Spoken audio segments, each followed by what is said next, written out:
मृत्यु की विभीषिका और अनिवार्यता से इनकार नहीं किया जा सकता, न ही विपत्ति के समय संकट को हल्का करके आंका जा सकता है। परंतु इतना होते हुए भी जीने की चाहत और संकटों से लड़ने की इच्छा शक्ति ही मनुष्य की सबसे बड़ी सामर्थ्य है और उसके सहारे संकटों को पार किया जा सकता है, क्योंकि सारा खेल ही मन का है और मनोबल ही जीवन की शक्ति है। जीवन के लिए संकट प्रस्तुत करने वाले क्षण बहुत लोगों के सामने आते हैं।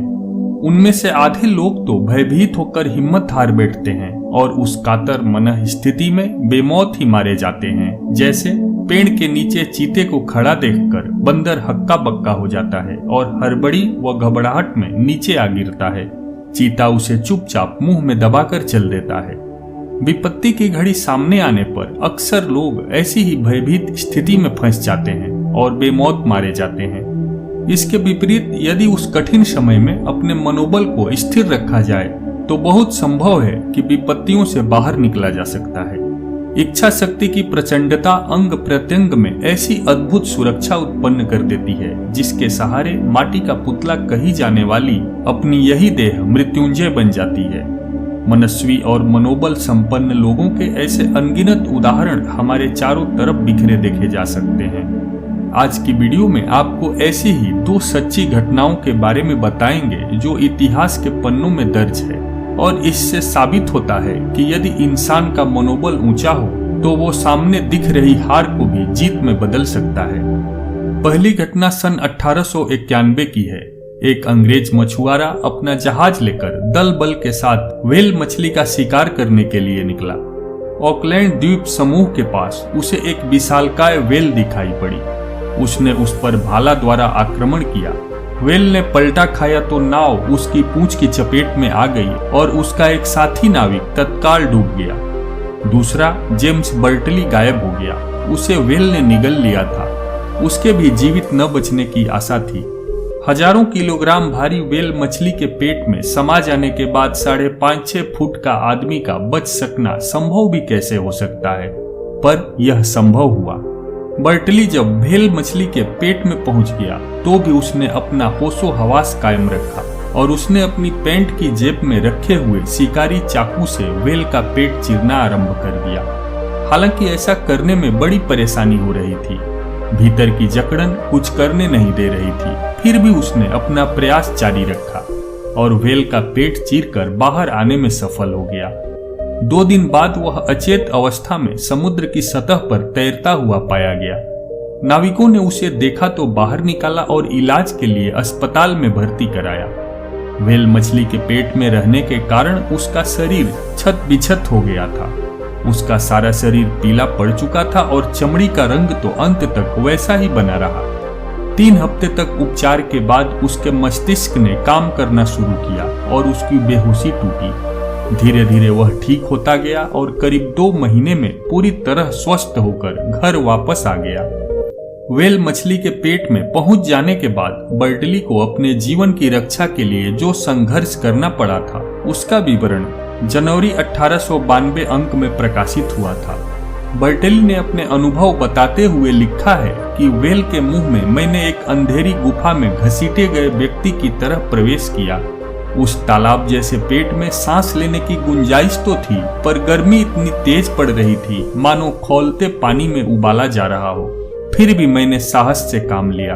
बड़ी कठिनाई से मैंने अपना चाकू निकाला और खोला। मैं मछली की आंतों में पूरा कसा हुआ था। हिलने डुलने की भी गुंजाइश नहीं थी। फिर भी किसी तरह चाकू निकाला और मछली का पेट चीरने का सिलसिला चलाया। पेट की परत इतनी मोटी थी कि उसकी परतों को फाड़ने में घंटों लग गए, तब कहीं बाहर निकलने का रास्ता बन सका। अब आपको एक दूसरी सच्ची घटना बताते हैं। इटली के एक प्रमुख शहर गिएरुपे में बारूद के एक कारखाने में फिनोज पी बेग नामक फोरमैन काम करता था। इस कारखाने के बारूद के मिश्रण से धातुओं की छोटी परतों में छेद करने का काम होता था। फिरोज पी बेग के साथ एक विचित्र दुर्घटना घटी। हुआ यह कि वह सुराख करने के एक बर्मे के पास काम कर रहा था। बर्मा करीब 4.25 फीट लंबा और 13 पाउंड वजन का था।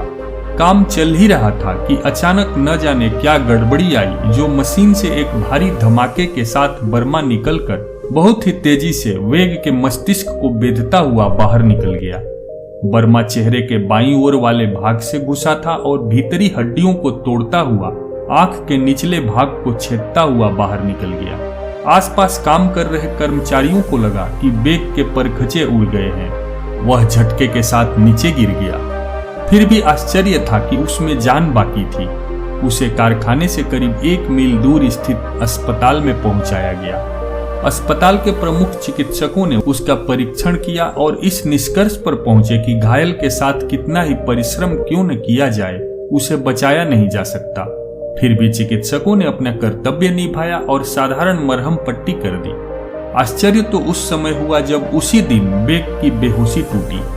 बेहोशी टूटने की आशा करना तो दूर, डॉक्टर तो इस बात की प्रतीक्षा कर रहे थे कि बेग की सांसें कितनी देर तक साथ देती हैं।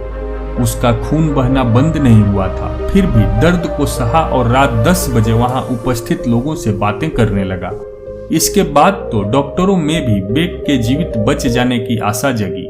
वह तेजी से अच्छा होने लगा और 3 माह तक अस्पताल में रहने के बाद पूरी तरह स्वस्थ होकर अस्पताल से घर आ गया।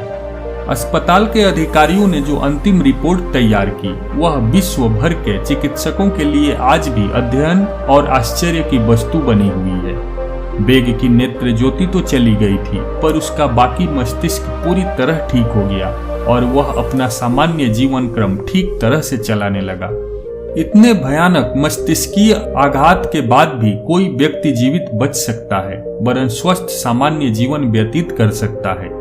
इस पर शरीर विज्ञानियों को सहसा विश्वास नहीं हो सकता, परंतु बेग की टूटी हुई खोपड़ी के अस्थि खंड तथा उससे संबंधित पदार्थ व कागजात हार्वर्ड मेडिकल कॉलेज बुकलिन के संग्रहालय में आज भी सुरक्षित रखे गए हैं। साथ ही वह बर्मा भी रखा हुआ है जो बेग की खोपड़ी को चीरता हुआ बाहर निकला था। ये दोनों घटनाएं इस बात की साक्षी हैं कि जीवन मृत्यु से अधिक बलवान है। यहाँ जीवन का अर्थ जन्म और मृत्यु के बीच की अवधि नहीं है, अपितु उस जीवटता से है जो प्रतिकूल परिस्थितियों में भी मनुष्य को सक्षम बनाए रखती है। शरीर वैसे हाड़ मांस से बना दिखाई देता है, इसे मिट्टी का पुतला और क्षणभंगुर भी कहा जाता है, परंतु इसके भीतर विद्यमान जीवटता को देखते हैं तो कहना पड़ेगा कि उसकी संरचना अष्ट धातुओं से भी मजबूत तत्वों द्वारा मिलकर बनी हुई है।